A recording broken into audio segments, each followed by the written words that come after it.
Hey yar gele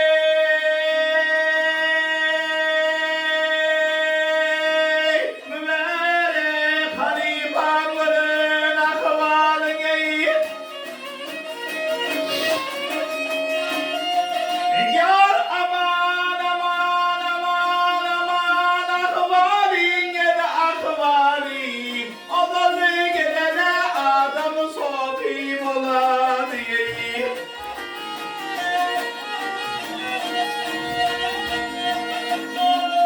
Yar ulan ya dedim torunun yerinden gel yerinden tamana gelene tol benim ola diye.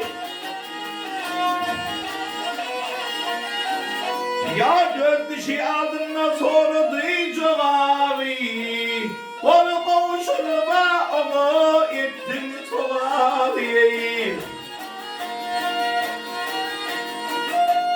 Yar bir ti götürdü bülbül şerabi yar şerabi şerap verene hedef alayım ola diye.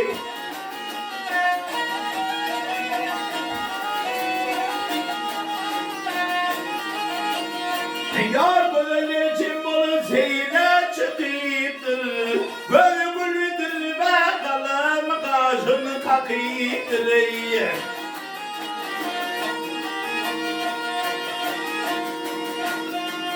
Yar gelidine geli tuma da kittir geli da kittir gören gidem harman deli ola diye.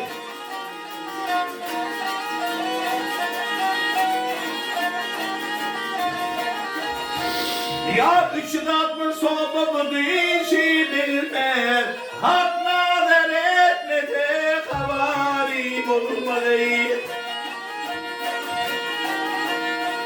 Ya bir oğluydu namit kalmadı ya har gel kalmadı bunu aydan kelep oğlan.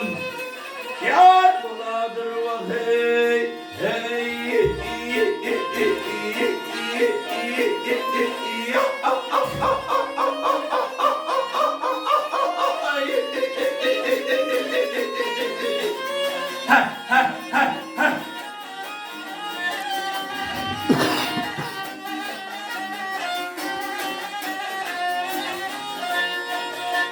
hey varım diyem harmanı deli bulaydı gel bulaydı gel bulaydı.